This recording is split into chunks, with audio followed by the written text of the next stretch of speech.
Bonjour et bienvenue à notre revue financière quotidienne du lundi. Voici ce qui fait la une sur les marchés aujourd'hui.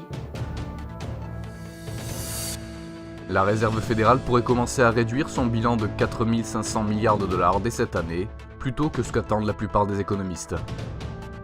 L'Union européenne est prête à discuter avec la Grande-Bretagne d'un accord commercial avant que les deux parties se soient mises d'accord sur les termes définitifs du Brexit. L'euro reste sous pression légèrement négative alors que les chiffres de l'eurozone restent inégaux. Les données allemandes étaient excellentes et les ventes au détail ont augmenté de 1,8%, bien au-delà de l'estimation. La paire euro-dollar profite d'une pression positive à mesure que de nouveaux acheteurs rejoignent le marché. Le SSI se déplace progressivement vers la zone de surachat. La paire livre-dollar se stabilise sous le MA50. Le SSI reste non concluant à ce stade. La paire dollar australien dollar US retrouve ses échanges positifs après s'être reposée sur le MA50, gardant la tendance haussière active pour le reste de la journée. La paire dollar-yen fluctue près des 111,65, supportée par la rencontre avec le MA50. Le SSI penche du côté court.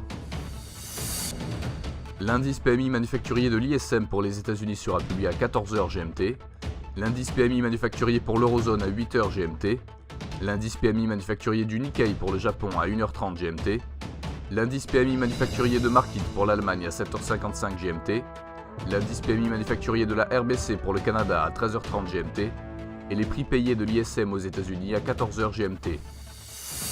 Nous espérons que vous avez apprécié nos perspectives marché de ce lundi.